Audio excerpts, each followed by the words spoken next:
Welcome to the LANCave, where we're living as nerds. I'm Patrick, joined by Owen.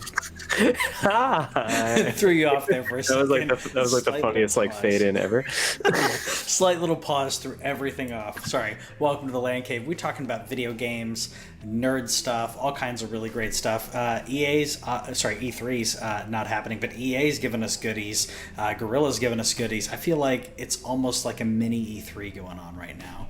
I don't know if you're feeling that, because I am.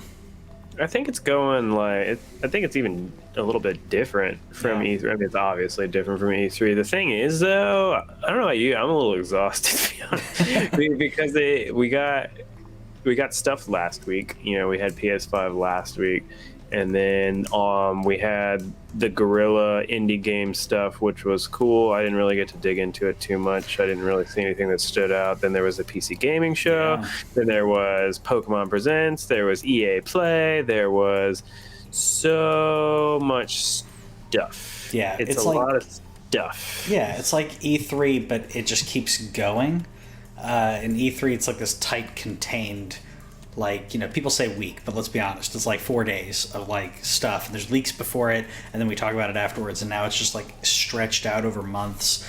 And I feel like people are like feeling like they have to like fill this like void, right? Like they, you know, and I think as a result, some people are probably being a little bit long-winded, but at the same time, I don't care because it gives us stuff to talk about. Totally does. Totally does. Just realized, by the way, forgot to hit the Zen Casters, so we'll do this one old school. Could be worse. I need to stop doing that if you want to remind me next time. By the way, I shared on our Facebook page, because Zen Casters doing a new thing. They're going to start adding video. Zencaster's crazy easy. They're not paying me to say this, but like it's been crazy easy to get like audio record on their systems. You can even get stuff processed, so go check that out. We're gonna probably move over there for video if everything works out there. Hey, Zencaster, what's up? You want a little spot on the show? we'll definitely beta test your software. We totally will. We're really good at. We're both IT professionals in different sorts, so we totally know how to test that stuff and QA it for you. By the way, what have you been playing lately? Now that you're done playing Final Fantasy VII, you kind of started playing something again? So, you know, I got my Xbox controller for my PC, and I've been trying to kind of spread it out. So I finished Final Fantasy VII, and then I felt this hole in my life where I was like, how do I go on without more Final Fantasy VII Remake, you know? And then a week went by and I didn't play anything, but then we got a PS5 announcement and that was enough hole filler for me. And then tomorrow we get Last of Us 2. Mm-hmm. And so I was like, I feel like I should play a game. So on my PC, I booted up DuckTales Remastered. And I don't know if you played the original DuckTales. It's a very hard game in my opinion, but then again, I think all NES games are hard. But there's an easy mode on this one, and I've been digging it. They voice acted it. They made 3D sprites. They have, I think they may have changed some things. I would really have to like go watch a playthrough of the original to remember. It's been so long, but you know, it's mindless. I had it on my laptop. I pulled out my controller. I pulled out my can of sparkling water or whatever Patrick is drinking, and then I just sat there while we watched some TV and played some DuckTales Remastered. I'm having a good time, and it's something that I don't mind dropping tomorrow whenever Last of Us gets here. Sure, it's also nice and lighthearted as opposed to Last of Us. Yeah. Which, obviously, one way or another. No spoilers, by the way. Please don't spoil in the comments. Neither one of us have played it yet, but obviously going to be not lighthearted. It's going to be depressing. It's going to be hard. I told Whitney that that was coming out, and she's like, "So you're going to be playing that all weekend?" But I actually want her to experience the first one because she only played about half the first one. So I actually think that I want her to experience the first one before we go into playing the second one, because otherwise, and it's such a good. The first one is such a good story that I think, I think she'd like it. And then I'm playing more depressing stuff because I played Resident Evil 2. So Remake or original? Remake, Okay. which has been excellent, and this is why I texted you earlier, and I'm like, I think I'm gonna play all the Resident Evil games. Resident Evil 8's coming out, and I've played all but I think 3 of them, and that Okay. is Resident Evil Revelations, Resident Evil 0, and a couple, like I think there's one other one. And the stories do intertwine. They do get retconned. They do, but there is an like a continuing story where people are picking apart the new Resident Evil 8 trailer and picking out things that I didn't catch on to. Some things that they're hints and people are speculating and everything. But So that's the thing I never knew is I just Yeah. I kind of assumed that it was all in the same world, unlike like a Final Fantasy franchise where like there's just nods like yeah, Googles and stuff. So I thought there was just like kind of like a Resident Evil world, like Umbrella was kind of universal. I didn't Yes. realize like these characters knew each other in any capacity. I didn't really know that they were that connected. So that was pretty interesting to me. yeah. It's Are like you going to be playing like remakes? You're going to be playing originals? I'm gonna be playing the most recent versions of them because it's gonna just for honestly it's because ease and I can capture the stuff easier. But yeah, a lot of the characters show up later. Chris Redfield is in this one, so he was in Resident Evil 2, and then he's in Resident Evil 4, 5, 7. He's like in the very end of 7 if you want a spoiler. But I was playing actually 7, and I was like, man, this just isn't connected to the other games. It was good, but it didn't feel connected. And then all of a sudden, it's like, oh, here's where the connections are. Yeah, Umbrella is the underlying like reason for all of it, the big bad corporation and everything. But yeah, events. Some of the games even take place like the same night, or just around the same event. But yeah, it's usually Umbrella's doing something and they accidentally release bioweapons and zombies happen and stuff. So. And I'm relatively sure that you can play like the whole series on PS4. I could be wrong about that, but I know for a fact 1, 2, and 3 remakes are all on PS4. I'm pretty sure 0 is on PS4. Code Veronica, maybe. Yep. That one And I don't think remember. Almost all of them are, and the bonus now is they're actually on sale right now on PlayStation. Sweet. So I had 5 like on Xbox a long time ago on Xbox 360, but 4, 5, and 6 were like $21 for all 3 of those. So I grabbed those, and then I grabbed Resident Evil 0 for like $7. So I've filled in most of the gaps at that point. Resident Evil 3 is the only one that I haven't picked up because it's not discounted right now. And then I think Code Veronica isn't on there. But either way, lots of stuff to play. I'll probably be doing some videos talking about like the history and like the continuing storyline of things that like, okay, here are the unanswered questions and all that. Because there's a lot of people who talk about it, but they talk about it as if like you already know the story. And I thought it'd be really nice to like go from the beginning and let's just kind of pull through the entire story as if someone who hasn't played the game's like, oh, and the story may be interesting, but the games are not for you. I will watch your videos, Patrick. How about that? And if you stream it, I will be in the comments halfway watching, because I know that it's not all scary moments, but there's definitely like moments in there where I'm just not a big jump scare guy, and so you can think of me what you will on that. I'm jealous of people because I've heard 7 is an absolutely fantastic game, and it's one of those things where it's like I would love to want to play this. Yes, 7 is great. It's not all jump scares, but there are a good amount of jump scares.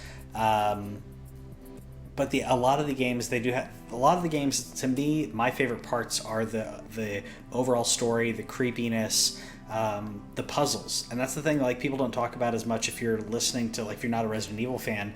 It's like Resident Evil games have some really interesting puzzles and some very RPG like elements where it's like, oh, you got to find these 3 things and you bring them back to a center area, very Legend of Zelda, and like you put these things in the slot and that'll open up the next section of the game, which I really like. The jump scares, even though I love scary stuff, they're cheap. So yeah, I completely get it if you're not watching the entire thing. But anyways, onto the news. We had lots of news. Starting off, unfortunately, Cyberpunk got delayed again. delayed till November. Today. Yep, delayed till November. Now, if it was delayed till November, now this is not part of the news, but this is my speculation, that may line up with our next-gen console releases. And yeah, I honestly think that this is a good sign that the PS5 and Xbox Series X will be out on or before November 19th. Yes, that's what I'm thinking, because that way Cyberpunk is ready. Cyberpunk was going to come out on those consoles as well as the current gen consoles, but if they have it launched, they have it ready to come out. Maybe that was the reason they had a slight delay. They were like, let's launch it on every platform all together, and then the people who have their new Xbox, new PlayStation can pick this up. This obviously is going to run amazing on the new PS5. PC, yes, we know PC is going to look even better, but a console game that's going to look this good is just going to be phenomenal. Yeah, some key things in there, and you can check this is CD, if you didn't know, Cyberpunk's made by CD Projekt Red, Witcher 3. Some things that they said on there, those of you familiar with us know that we won't ship a game that is not ready. Ready when it's done is not a phrase we say because it sounds right. It's something that we live by. There was some other stuff in there, some key things that they said. The game is finished, content, gameplay-wise.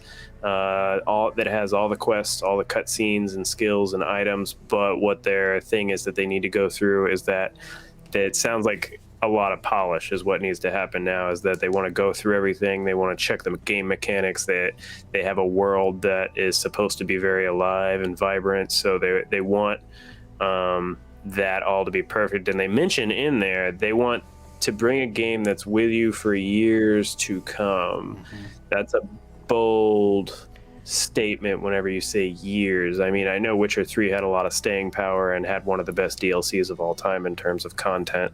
So it doesn't surprise me that they would make that claim, but they're saying, like, this game's got staying power. And there's only a handful of games that I could think of that have that kind of staying power. And as a single player experience too. Yes. I mean, Skyrim is the other one that like pops up. Witcher 3, Skyrim, and people joke like, oh, they're going to release Skyrim on everything. Sure, but it's that good of a game. It's that complete of an experience that you can put in 200 hours and then start a new character if you want and experience it all over again in a different way. I don't even think, and I love Fallout, I don't even think the Fallout games have the staying power that these other games have. So it is a bold statement. To me, I think games, with our short attention span right now, you've got about a 3 or 4 month window of people's attention, if that, and then they're on to the next hotness. So that's a bold statement, and I'm hoping that if it's going to be something with that kind of staying power, it's going to have the type of DLC that The Witcher had, where you have continued not just expansion but support for the game, making that experience continuing for the people who keep playing it. I've been on the fence about this only because I'm like, I don't know if I'm gonna have enough time to devote to it, but at the same time I may have to experience something this next gen on my PS5. It's on my possible list of games that I pick up when I pick up my PS5 or shortly thereafter. I don't know if it's on your list, right? Absolutely. Even though The Witcher wasn't really for me, I tried to get into The Witcher, and I don't know what it is. I get it. I respect it. Apparently, we might be having some connection issues on Facebook, so if you're watching that, I do apologize. If you're listening to us on podcast, then no worries. But Facebook might be having some bandwidth issues. But I'm definitely interested because the world is way interesting. It's the setting for me. I think with Witcher, I have to be in a certain place to really want to play fantasy games, and I know that that's a weird statement, but like that kind of dense fantasy game, I'm just not as into. I tried a couple times. I got like 10 hours through both times, and I was just like, It's dense, but I honestly and I like the story, I like the setting, I like the lore. The more that I watch like the Witcher series and I I listen to people talk about the series. I'm like, this is great. The gameplay just did not hook me the way that other games did. I'm gonna continue because I don't know if I see looks like our upload is okay, so I don't know if Facebook's having issues. So we'll just keep cooking. Yeah, it keeps saying live video interrupted, so I think it's on Facebook's end again. Again, if you're listening to us on podcast, thank you for bearing with us on that. But it looks like the Facebook thing's messing up. Yeah. So other than that, we did. On to more stuff about the next gen. We got a alleged leak. I mean, well, I say alleged. Amazon in France, and it was PlayStation's Amazon account, put up €4.99 for a PlayStation 5. Some people were saying that this was fake. I didn't see anybody. I mean, I don't think that it's necessarily fake. I think that's around the right price. I did see a few people saying that they thought, including I think that was the Xbox, one of the former Xbox execs, saying that he thought that was too much, and that he thought that, and I'm like, yeah, it's going to be around that. I think what he was referring to is if it's €4.99, it's like over 500 American. And I think that if it's $4.99 there, it's going to be $4.99 here, and they'll essentially break even in America. But I don't think they're going to go over. I mean, at this point, I think $4.99 is a sweet spot. The Xbox One X, when it came out, they were selling for $4.99. People were buying them, but there were a lot of people who were saying, that's really expensive. But I think if they go $5.99, I think there's going to be a big dip in sales. And obviously, Xbox and PlayStation both haven't announced their price. I feel like they're going to announce it like right after each other, and I think it's going to be next month. I don't know about you. I'm thinking July. So I disagree about it affecting sales. I think you would have to price this console outrageously to have any effect on its early sales, especially given that we're expecting a hardware shortage. Yeah. For those who don't remember, they've said that it's supposed to be somewhere around 6 to 7 million. By March of next year, and so I don't think they're going to have a problem selling that at $600. I'm going to pay it at $600 if it is. I do think that it's dangerous because everybody remembers the PS3 launched at $599, and that is historically detrimental because it was such a big jump from the price of PS2 at the time. Right now, the PS4 had a great launch price point. I think that there's probably some understanding that the hardware in this machine is considerably better. There's been some comparisons that I've seen from some computer experts where they said if you want something that runs as well as we assume the PS5 does. Now, obviously, they don't have it in hand to test, but if you want something that runs as well as the PS5 does, you're going to need to spend $1,000 or more. So, to me, that tells me that $600 is okay because you're getting value on that machine, which is kind of something that it's something that Sony said this week is like we're going for value versus price, which I think is a really weird thing to say, but I think it's something indicating that there's gonna be a higher price than we might like. Mm-hmm. I think we bet on this before, but yeah. Right now I'm thinking $550 for disc and $500 for discless. Yeah. I think that price is fine. I don't think that price is bad or anything. I feel like $4.99. I mean, and obviously we're talking about we're betting. I can't remember what my bet was locked in at, but yeah. I did mention in the PS5 questions that we haven't had answered. By the way, check out that video if you haven't already, where I talk about the things we don't know, and I kind of speculate on those questions.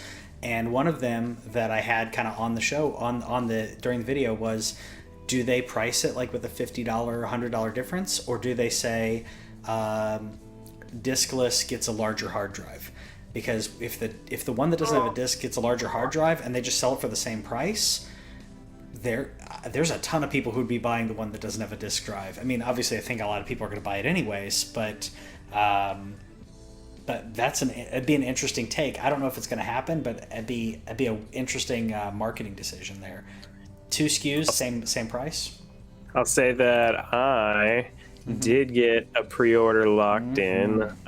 The only pre-order site that has been available so far through Play Asia. So that means that I'm potentially shipping a PS5 from Asia at launch with a ridiculous price, and hopefully it makes it through customs and everything.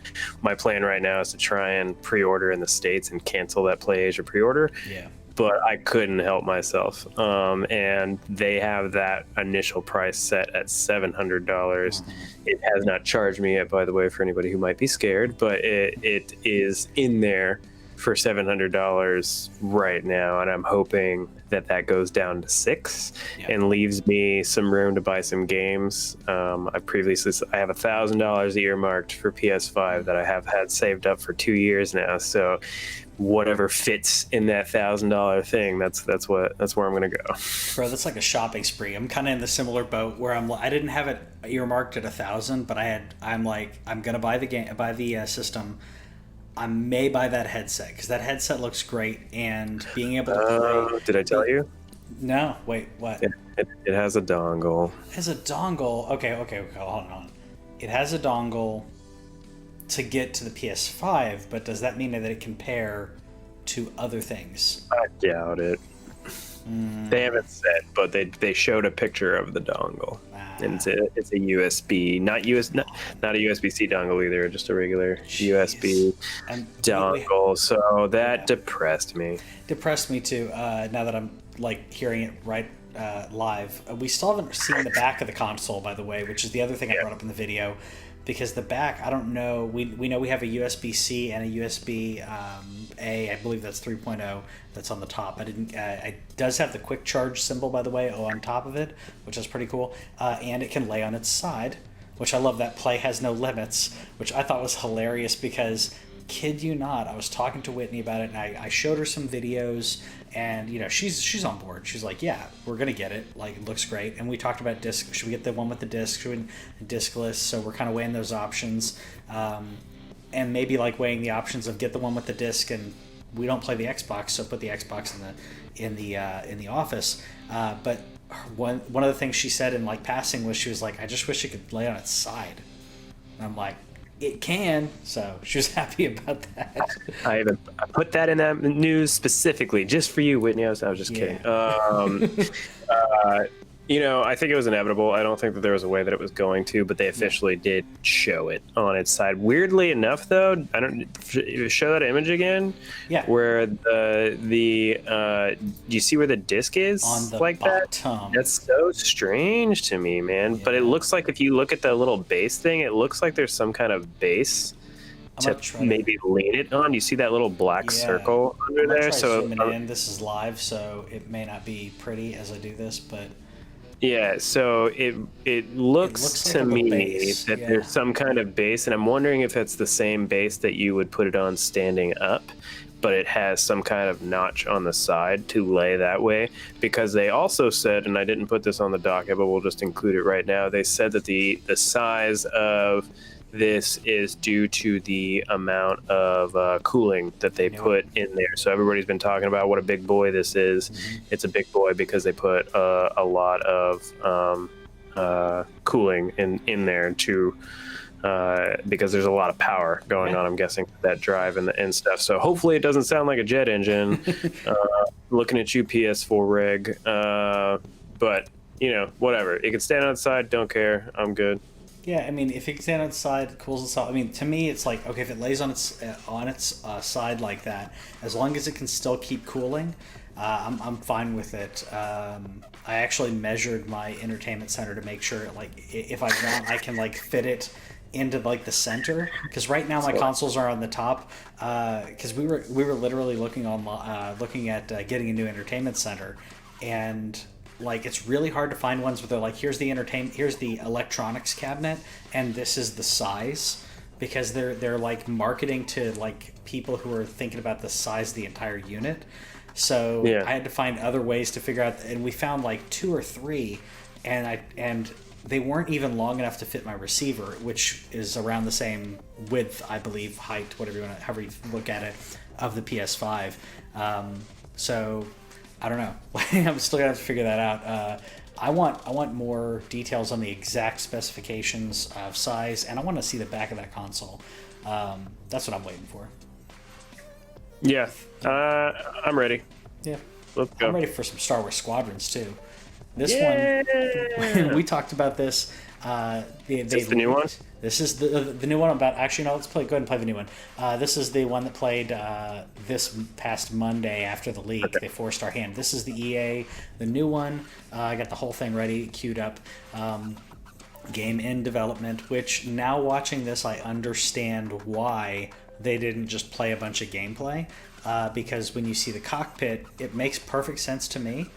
But it's not as elusive and sexy as like regular gameplay once you see a TIE fighter cockpit. It's coming up here in a bit. Is it first person? So it is first person. Wow. And I'm hoping that there's a third person option, which I'm hoping that we're getting glimpses of that here and there, because it is first person, because you will see the X-Wings and the TIE fighter cockpit and the customization that goes into that, which looks great. And thankfully, I mean, you can see the HUD. Your HUD is built in. So whatever ship you're in, your HUD matches what it would look like if you were that pilot, which I think is really cool, as opposed to it being an overlay that breaks the immersion. It's like you're sitting in there, and that's what you would look at as your sensors and your shields or whatever. There's a TIE fighter. So it's pretty, but there's a lot of screen that's taken up by inside that cockpit right there. If you, all the TIE fighter ones, there's so much screen taken up by those cockpits. VR, man, VR, it's going to be great. Kind of respect it. Yeah. I mean, because if you were in a TIE fighter, that's what it would look like. I really like that. I hope that there is a third-person view, so people can get that change. Like Skyrim has first-person and third-person view. I'd play it both ways and try it out, because I don't know, it's so immersive. Being in that, I'm assuming that's an A-wing there. It looks like, or Y-wing is A. I couldn't see. It's an A-wing, it looked like. Yeah. I didn't see wings on it. For those of you who are listening, we're showing like the video right now, so if you want to check it out, you can look for a YouTube video later. That's why I'm kind of like talking over, because otherwise we'd just be sitting here in awe. The capital ships look amazing. Interceptor, A-wing, so you have different ships that... those are not capital ships for those who are listening in, but just listing off the different types of TIE fighter, the different types. You even got a U-wing and very different stuff. If they keep it to first person, there's a little bit of respect there, just for being willing to do that, to really make it like a flight simulator type thing, and but like I know that this isn't like flight combat simulator type thing. If it's like Star Wars flight, like that's kind of cool. I also like that you can make whatever character you want. That's look at dope. that bobblehead, man. Look at that bobblehead. That was adorable Ewok bobblehead. Yeah, dude. So there's a lot unlocks. They did say, and of course, remember this is EA, so take it with a grain of salt. They did say everything in the game is unlockable by playing. That they don't have.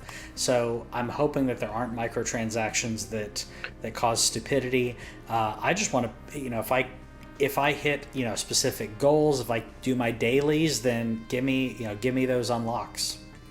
I reported by AGN shortly after the leak. It says that there's going to be crossplay between maybe consoles or maybe just PC. That's not like I don't know if they said that today or not, but reportedly no microtransactions in the game. That's what I'm hearing. That's the theory. It comes out October 2nd for $40 too, so it's not even a $60 game, which is interesting. That tells me that there's not a lot of single player. Maybe there's not a huge robust story. I don't necessarily care, but the funniest part to me, I literally messaged Patrick about this, is like on Microsoft .com or Xbox.com. Yeah. It was just sitting there on the front page, and I was like, what? and it had a link on it. You clicked it, and the link went nowhere. It was a dead link. So somebody dropped that, and then later that day, EA was like, "Tune in for our thing." So we got to see that first trailer. That probably forced their hand. They probably cut that from this trailer that we're watching. Yes, because I think we would have seen both together today. But dope, cheap Star Wars game. No microtransactions from EA. That's what I like to see. Let's go, baby. Yeah, and dude, you're spot on, because like the very beginning when they started talking it was the same trailer they played on Monday, and I was kind of deflated for a minute. I'm like, I really hope that's not all they're going to show, because we've seen it. And then they went in to talk to the dev, which by the way was hilarious, because he was talking about like how he used to draw like X-Wings and TIE fighters like battling when he was like, I think he said middle school. So like they showed his pictures his mom kept of him, like his colored pencil drawings of, and like that's cool, man. Like to see someone who's like Star Wars has been that important to them. I think it's really cool to see them running this. So that's the bulk of it. We'll have a separate video where I'm going to talk about like the things that are going to be in the game, what we kind of have as a wish list, and then the very end of that EA play. By the way, this was today. It was like right before we went on. Very end was we got the announcement, no trailer, but the announcement of a new Skate game, and I didn't hear them say Skate 4. Maybe I missed that part, but I think we're just calling it Skate 4 for right now. Yeah. So I got Skate 3 on here because that's all I got. 10 years old. 10 years old, man. It was cool to see that. I really wish we'd gotten a logo or something. I mean, even Bethesda gave us like a logo and a just an environment. like here's the environment. We're not going to tell you anything about it. I really wish we'd gotten a logo for it, but either way, it's cool. This is coming up. This has been a running joke for like 3 or 4 years. Longer. I mean, like you mentioned, Skate 3 came out in 2010. For those of you who don't know what Skate is, it's an open world, mainly street skating, skateboarding game, and it's fantastic. Like compared to like where Tony Hawk is also awesome. So don't get me wrong, I love me some Tony Hawk. I can't wait for the remasters this fall. It's less to me arcadey. Like it feels like you have to do like stick combinations and all that stuff. Like good. It was so good. And the thing that I liked about this is where they mentioned that the fans literally willed this game into existence, that they weren't going to be doing a Skate 4. Like we mentioned, it's been 10 years since the last one came out, and literally just years and years of people commenting, where's Skate 4? Give us Skate 4. I want Skate 4. Give us Skate 4. And they said, all right, we're going to get you Skate 4. So I think that's the side of gaming fans that we don't see very often. Like this is a positive moment. Like literally, like don't let your dreams be dreamed. That kind of Shia LaBeouf type thing. Like just do it. Like we can literally will games into existence. We willed Final Fantasy VII Remake into existence. Big. Like after that PS3 thing, we moaned forever. We want this game. Square gave it to us. We've moaned forever about Skate, and EA says, all right, we're gonna do some Skate. Like that's why I had to mention it today. Like this is really awesome. I'm not even like the biggest Skate fan. I love the game. It's a great game, but like I'm so excited that fans were just able to push a company as large as EA into doing something that they weren't prepared to do. Yeah, no, I agree. I mean, we even saw with the Sonic the Hedgehog game, like people voicing their opinions, and when a company realizes, oh, I screwed up, or wow, people actually really want this, maybe it will make us some money. That's one good thing about the internet is, and Sonic did better in theaters than I think it would have if it had released, with those old graphics. So there's a good side to the internet's vitriol sometimes. Speaking of vitriol and weird things, because I don't think they've been doing that great lately. WB Games may be being sold by AT&T. So AT&T, Time Warner owns Warner Brothers Games. So these giant corporations, essentially, they're companies within companies within companies, so they can sell off like divisions and sub companies of that corporation, parent companies and all that. They may be selling WB Gaming. And if this, in my opinion, I think Mortal Kombat's been one of the better things they've done lately since, say, the Arkham games. If I were Xbox right now, I would sweep in and see if I could lock this in and just say all Warner Brother games now are only on Xbox and PC. I mean, this to me is potentially bad. If Microsoft buys this division, by the way, like the shopping price that I saw on the internet is somewhere around $4 billion. Isn't that about how much Star Wars sold for? That's insane. Yeah. So just so we're clear on what we're talking about here, we're not just talking about Mortal Kombat in terms of IP. We're talking about Arkham. We're talking about the Lego franchise. Like, as far as I know, I think every Lego game is a WB game. We're talking about the Lord of the Rings. Yes. We're talking about Harry Potter. Oh, yeah. We're talking about I don't know if I'm not sure about Hitman, but they published some of the earlier Hitman, so I'm not sure if they own IO still or what's the deal there with Square. We're talking about a lot of stuff here.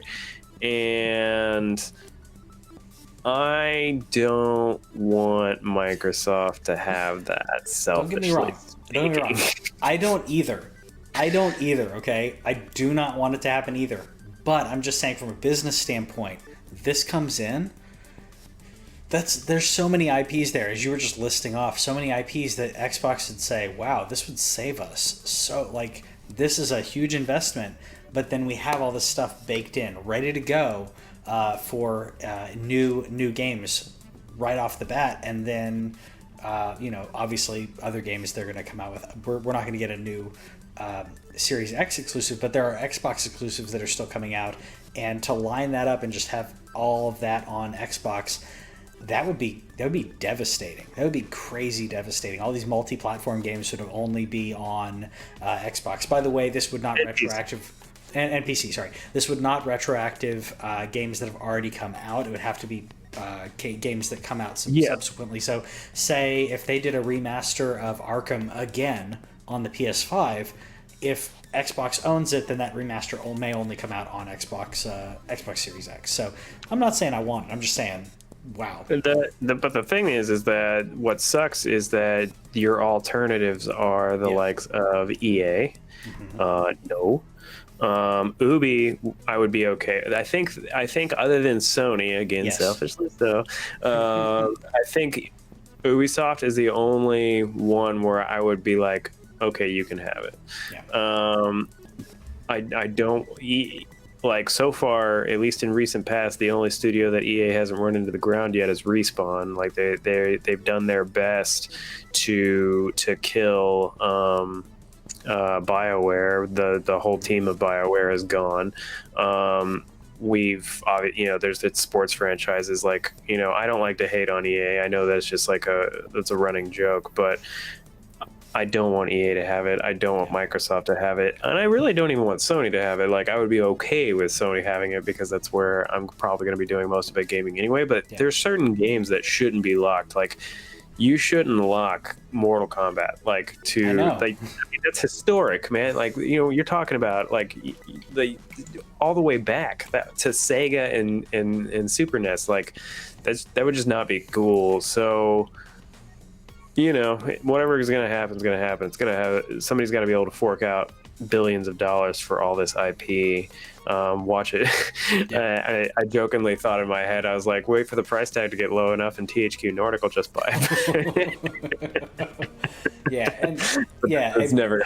It would be crazy because just like everything else AT&T owns, it's much more widespread. Because people talk about Disney being a monopoly, AT&T, Time Warner, man, that's a monopoly as well. And there's a lot of stuff go. And T-Mobile just merged with Sprint. Like there's all kinds of stuff going on there. Yep. Who knows where we're at in a few years in terms of carriers?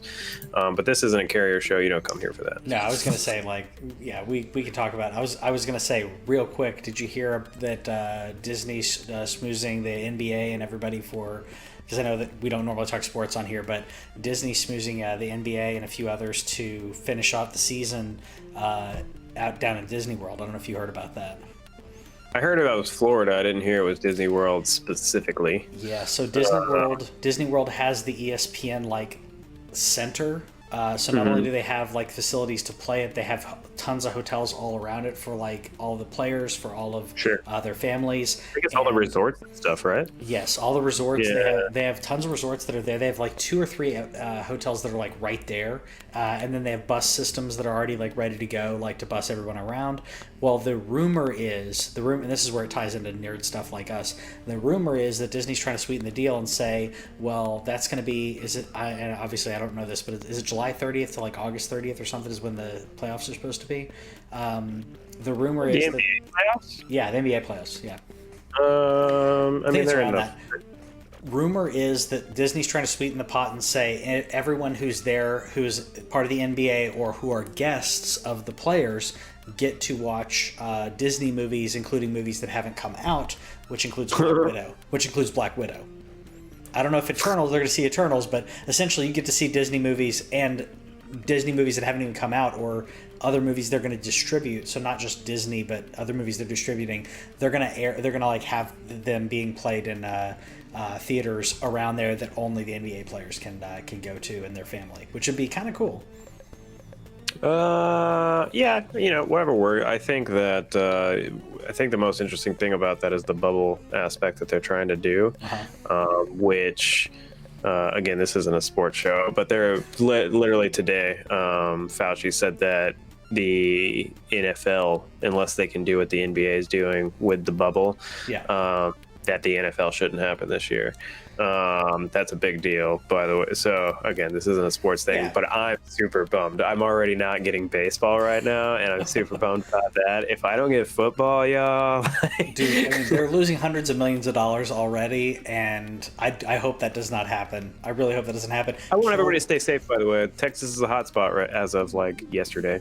Yeah, so is Florida. So keeping my mask on, keeping safe. We're doing great. Let's get back to some games. Anyways, let's talk about Godfall. We got to see more of this on the PC gaming show. By the way, the PC gaming show had a lot of cool stuff. Check it out if you're a PC gamer.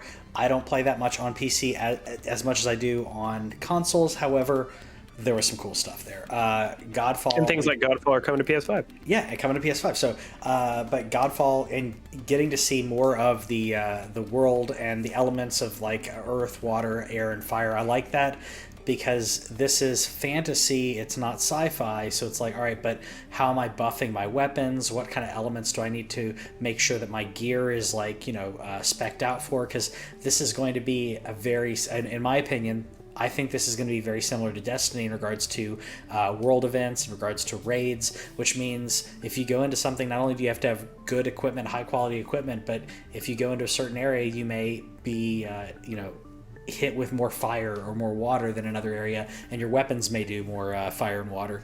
By the way, it's a little bit in the gameplay here, which I talked about before. There's a little bit of ranged, like, tactical stuff going on. So while it's melee, there is some ranged tactics stuff that I think helps control the battle. But I don't know. I hope that I haven't been sold on this game yet, but I really hope there's a demo that comes out to like hook people, get them to try it. I think that's one of the best things that games can do is like just put your money where your mouth is. Like, let me play it. If you let me play the game for 2 hours and I love it, I'm gonna buy it. Otherwise, I'm going to sit here and debate whether or not I want to buy it. It looks good, though. I just don't know. I don't know how it's going to feel. I don't know how lengthy is this going to be. And it's always online. I mean, I think it's strange, like, just how wrong I was about this game. Like, I didn't see the hack and slash nature of it. I literally thought, like, the first things that I saw, where it's like, we're gonna have some precision stuff. Now you see this video, and you see there's a lot more enemies on screen than you thought. Yeah. The fact that it's a looter game, looter games definitely have their place. Right now, honestly, my biggest problem with this game right now is Gearbox. Only because of what happened with Borderlands 3. But I'm also a hypocrite. So if the game turns out to be really good, I'll probably still play it. Yeah.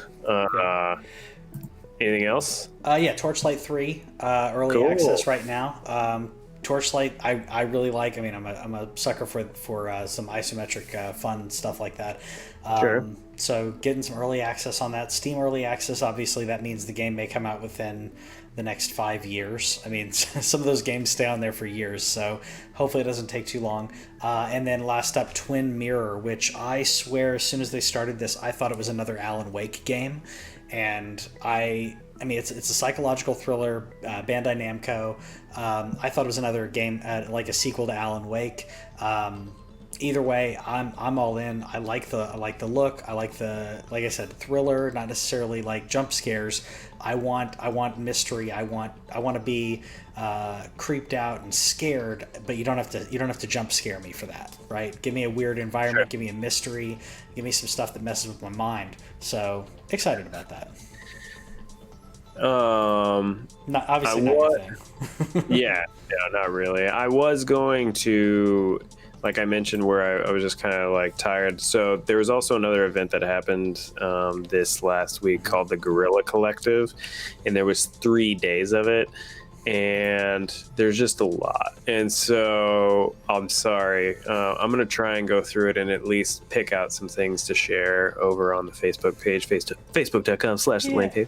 And see if there was some stuff. I did see there was another Baldur's Gate 3 trailer, which I want to check out. I haven't got to watch it.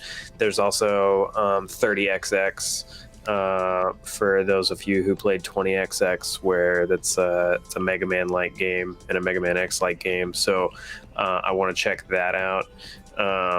There's a reason, if you're watching, there's no videos, because I didn't tell Patrick about any of this, but there was literally just 3 days of stuff, and it's a lot of indie related things, and we love our indies here. It's a lot of swimming that I have to do to pick out some good things for you. So I'm going to try and find some good indie trailers, look for that on the Facebook page, and there's recap sites and stuff out there as well, but I'm going to try and share some of my favorites. Yeah, we'll also probably do one on the EA event that just came out, and maybe that one as well. Because there's a lot of stuff going on, and sometimes you just need a real quick condensed recap of what's going on. By the way, Xbox talked more about Xbox Smart Delivery. So getting to see not only the smart delivery of download to your device of the game, of it being the right one for your console, but also your save data going there with you, which I think we're already used to the cloud. At least I am. I think you are. The cloud saves on like PlayStation and Xbox and everything. But for it to be baked in and for it to pull with you is great. You don't have to either forget about it or forget to set up a upload. It's like, don't worry about it. It's just going to be there. I didn't hear. It said that the Xbox Series X Smart Delivery will carry your save data. I'm assuming that means that's without the subscription, because right now I think you can only do that cloud saves with subscription. So I'm assuming this is without. I can't confirm that. I only know how PS Plus works, and that's where cloud saves is with PS Plus, and that's half the reason to have PS Plus, by the way. For those of you who don't play games online, the thing that I want to know in terms of smart delivery is the disc. So how does that work? And, I assume that you're just going to be able to put a disc in the Series X and it's just going to work, but the thing that they said specifically about this was that the system that automatically upgrades your Xbox One games to Xbox Series X versions if you play them on the next generation console. So are we talking about people who take the time to make upgraded versions? That's what we're saying, that you're automatically going to get that, or is that what we're just calling backwards compatible? And I don't know if you understood that better than I did. I just didn't. To me, it's too vague. It's like almost there, and I'm like, okay, but tell me what you really mean. Like, what does that actually? What does that feel like? What does it look like? How does it happen? I feel like it said it'll install the upgraded, optimized version of the game. I think that does mean that it has to do with the developer. I think it means it has to do with the developer, but backwards compatible. Like if you're playing something that's backwards compatible, then it may or may not do some type of emulation. But in regards to if you get the new Cyberpunk and then you get a new Xbox, that you can still pull that. I know, and that's a bad example because the developer literally said it. But you found it? Okay. Yeah. So not all games will have smart delivery, and those that do won't have it from day one. Example, speaking of Cyberpunk, There you go. Cyberpunk releases in September, now November, but CD Projekt Red will not have an upgraded Series X version. So smart delivery apparently is just enhancements. So you're going to have your backwards compatibility no matter what. But what Xbox is saying is that they are going to have smart delivery on all Xbox Game Studio games. So that tells me that they're going to be taking the time to enhance every single one of their Xbox One games for Series X. Dope. Great. They're going to give you that for nothing, and they're automatically going to do it for you. And then they're allowing third parties to take advantage of it. And so far, they mentioned Valhalla, they mentioned Destiny 2, they mentioned Yakuza, they mentioned Madden, NFL 21. So seems like no matter what, backwards compatibility is there. It's just whether a company is taking the time to enhance it. I like that it has its own name, because that way they can just stick that on there where it's like Madden NFL 21 Series X enhanced. I think that or smart delivery available or something like that. I think that is cool. I hope that Sony does something similar, to be honest. I hope that there's something that indicates like this is a PlayStation 5 enhanced game, and they'll probably it's Sony, so it's going to be dry like that too. It's going to be like PS5 enhanced. Yeah, it probably will be. I would really like, because you mentioned like, oh, you put the disc in and it plays. I think it's not going to happen, unfortunately. I think for disc games, what's up? You really think so for Xbox One games? I don't think that. I think that the smart delivery, I don't know if it's going to be instantaneous, or maybe it'll be able to install enough to be able to play in the next like couple minutes. I don't think it's going to be instantaneous. I think we're beyond that. If it is, don't get me wrong, I'm happy about it. I feel like we're at a time now where it's going to have to be installed. It's going to have to be unpacked before it can launch, and that may mean that it's like, oh, your game is playable. Maybe it'll use. Maybe it'll be able to download while it's pulling off the disc. It'll also download stuff. I would like to see part of the Xbox delivery system, as well as PlayStation, for you to click a little button to say, where it's like purchase, or then like preload or something like that, where it's like you click a button to preload it on your console. So that way, when you if you're getting the disc, or I mean, I may be overthinking it. They may never do this, but I'm trying to understand what you mean, to be honest. So click preload. It starts downloading on your system, but it will not launch until you have purchased the game. So, for example, if you're like, I think I'm gonna pre-order, or maybe you're about to pick up that Steelbook of The Last of Us 2, like you are, and you're like, let's install that game, right? So that way it's installed on the system, and when I have the disc authenticates we're done. That way you don't have to put the disc in and do it. Yeah. I thought what you meant was saying like you don't expect discs to work. No. Discs will work. No, what I meant was you were saying the way that you described it, I think I misheard you. I think when you said put the Xbox game in and it works, and I'm like, we're not doing that anymore. Like, because Xbox or PlayStation, you put the disc in and it's like, cool, I'm installing. Check back in 10 minutes. If you're lucky. Okay. No, yeah, that's what I meant. But I'd like to preload. Yeah, I'd like a preload to say, get this thing ready, because if you pre-order digitally, like it can be downloading ready for you, or maybe you're like us and you're not actually playing at like 2 a.m, so you can have it ready to install as soon as you wake up the next day. But I'd like to see that for discs as well. We're not done with discs. I think it's it's just a question of do they want to put the money into adding that as a feature, or confusing people with the layout in their web page. I mean, it 100% needs to be a feature, just because, I mean, I know that's one of that's like whenever people are talking about a brand new game coming out, Last of Us 2 is coming out tomorrow, or tonight at midnight. It's already out in, I think, like New Zealand and Australia. So they're talking about like, man, I gotta wait for my Amazon copy to get in because I order physically, and you always have like that person, and I'm even that guy sometimes where, you know, with Final Fantasy 7, you guys know I bought 2 copies of that game just so I could preload it because I was that obsessed. If they would have allowed me to preload it, I still would have wanted to play like early, but like I some of these games are huge, dude. I mean, like Final Fantasy 7 Remake is 100 gigs. Red Dead Redemption 2 was 100 gigs. And you're telling me I can't download that until I put this disc in? And then so I'm excited. I got my Doritos. I got my Mountain Dew. I got those right here. Pop that disc in. See you tomorrow. Yep, exactly. Here's the other one. If you like that one, here's even better. So Amazon right now, I know CDs are a thing of the past, but Amazon, if you buy a CD on Amazon, they'll give you the MP3s, right? Okay. I'm just saying. Hold up. Hear me out. Okay? Hear me out. You missed the video of Owen cracking up on this, but hear me out, right? You buy a CD on Amazon, they give you the digital download right there, right? You buy the game, the physical CD, here's your CD key to load that sucker. Right? So the thing that some people have been talking about, and you know, we can't dive too much into it here, just there's a lack of understanding of all the legalities, but like what Patrick's speaking to there is DRM. Yep. And video games being DRM free.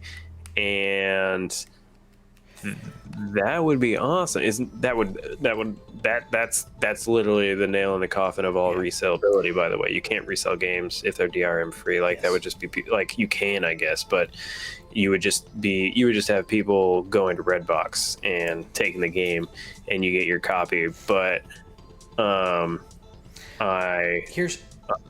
wouldn't be able to rip it. What I'm saying is, like, right now you can buy Last of Us 2 on Amazon digitally, or you can buy the disc, right? So for a retailer like GameStop, right? For a retailer like Amazon, for Target, what they can do is they can say, as it prints up because right now, like GameStop, if you go to GameStop and you get like the DLC stuff or you get the pre-stuff, it's like, here's your DLC, here's your code to input. You buy the CD, but not CD, sorry. You buy the game, you buy the DVD, buy the game from GameStop. I'm exhausted. You buy it from Amazon, you buy it from GameStop, and then right there on that receipt, it's like, here's your code, so you can download you can have it registered to your account and thus be a digital copy.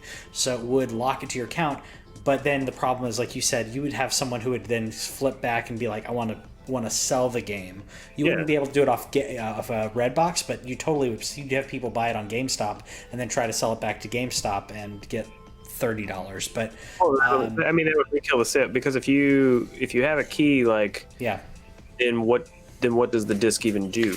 Well, it's for if you want the physical media, it's to link it to your account. I mean, like I said, like that's my dream. It's not going to happen. But if PlayStation's pushing for a digital only, for them to be like, hey, we don't even care about the discs because it's going to lock into your account anyways. The only problem is that then you have a disc that works and everything, but it's not. So essentially, it's like buying it and getting 2 copies. There's an upside and downside to it and everything, because you wouldn't get another pre-gen key or anything. Anyways, off my weird soapbox of things that I think would be cool that are never going to happen, we got a Pokemon event. Yeah. And I didn't know this was happening, by the way. I guess I was just like out of touch with all the other stuff going on, but adorable, obviously, and also the plushes, but he's adorable. I did not expect Pokemon Smile. This is weird. So my wife's like, what is this? And I was like, it's a toothbrushing thing for kids. She watches the video and she's like, I want to be encouraged to brush my teeth. Yeah, I might download this because we have our son and he's not old enough to care about the stuff yet. But she's like, I want to be encouraged to brush my teeth. Yeah, give him a couple years. I'm probably going to download it. It's adorable. Respect on this that it is 100% free and 100% no in-app purchases. So this is literally just Pokemon saying, here's a thing to encourage your kids to have better dental hygiene. Yeah, all right, Pokemon Company, let's go. I'm down. Well, Pokemon is was it the largest, or second largest, maybe the largest, biggest brand on the planet. Biggest brand on the planet, yeah. So when it comes to merchandising and everything, they're like, yeah, I'll put out this free thing. Let's get some more people liking Pokemon, because then they're going to be playing more Pokemon games. We got up next, we got a mobile game, Pokemon Cafe Mix. It's cute. I mean, it's Pokemon. Maybe not my thing. I'm holding off for my last bit. What did you think about this, though? I mean, it's cute, but then they said the line that it is free to start. Free to start. So, yep. And I'm like, I'm out. I was no longer. It's on mobile and Switch, and so I'm wondering, like, what are the Switch purchases that you can make? Yeah. I'll obviously try it out because I'm a shill like that for Pokemon, but like at the same time, I don't like stuff like that. You know me. I played Pokemon Go and I loved it for its time, but like aside from that, I don't like. Just let me give you like $10 or let me give you $20 and never pay again. Yeah, exactly. And I mean, that's not how you on the planet. That's exactly right. I mean, free to start. It's just like a good drug dealer. It's the first hit's free, and then you come back. Robert in the comments saying he's never seen an all black Pika. I've not either. I don't know if that was like a specially made or a limited edition thing, or if that's from the cartoon. I honestly don't know. I love my Pikachu, my Pokemon and everything, but I have no idea. But the big thing in this, which we only got a little bit of, was new Pokemon Snap.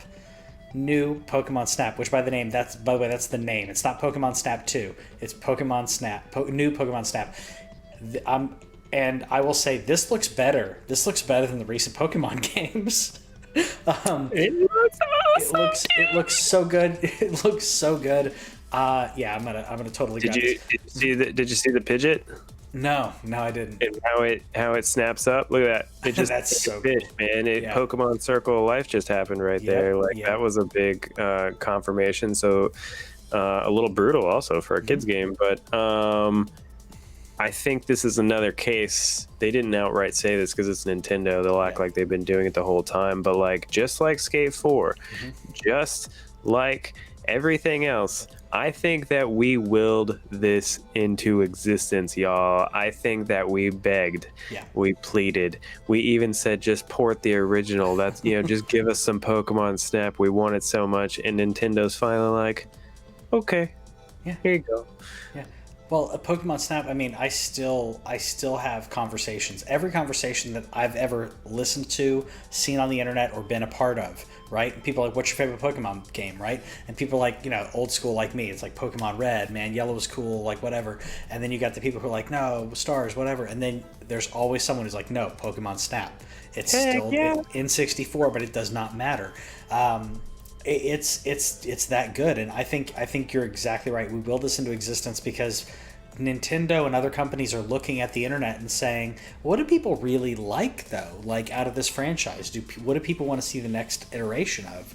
I think that's why we got the Paper Mario stuff too. I mean, it's kind of like, here's your next step. So you know what people want from this franchise? We want cuteness, and you know what we get cuteness from?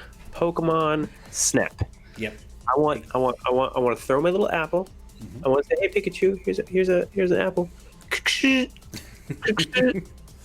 That's what I want. I've wanted it for. It's not my favorite Pokemon game by any means. Like, I think Red and Silver are probably like top 2, but it's that game. It's that thing where it stopped being just about the RPG. Like it's literally like one of the only games.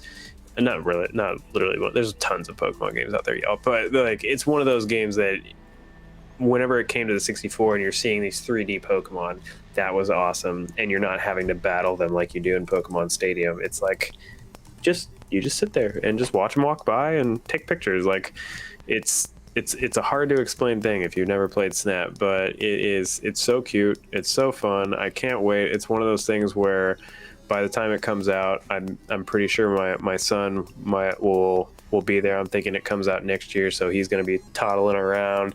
He'll be up on the TV, and just like all these cute little Pokemon. The indoctrination will begin. Which, by the way, I let him hold a PlayStation controller today. little Yeah. problem. Did he like hold it up like and just love it? I mean, Yeah, no, he literally walked up. Like there was a Switch controller and a Yeah. PlayStation controller there. He went to the PlayStation controller, started playing with the sticks, pressed the cross button. I was like, nice. I just imagine it's the office where you have like where Dwight was giving the check and the beats to the baby, like to figure out like which which one. You have a Nintendo controller, the dirty Nintendo controller, this dirty PlayStation controller. Yeah, but he picked. I mean, either one of them is fine. We're gonna indoctrinate him into gaming. By the way, to end the episode, I know we're going a little late today, but final thing on because we want to talk about this was Horizon Forbidden West is targeting a 2021 release. This was on there as you were banking on this being a launch title. I think it's a smart thing to have been a launch title, but at the same time. 2021, yeah. So 2021, but I meant launch as in, the first couple months of the console, that launch window. I think it's going to be out of the launch window, but I say the same thing about this as I do the others. You know what? Just get it ready. Make sure it's good. Make sure it works well. Get it optimized, and we're going to love it. Take the time that we need, just like Cyberpunk. Yeah. This. They said, quote, we're aiming to release. So that tells me late 2021. I'm thinking a fall game. I'm thinking this is the Spider-Man release window for 2021, like a September, like when Spider-Man PS4 came out. So I'm thinking look for this game in September of October of next year. I called 2021.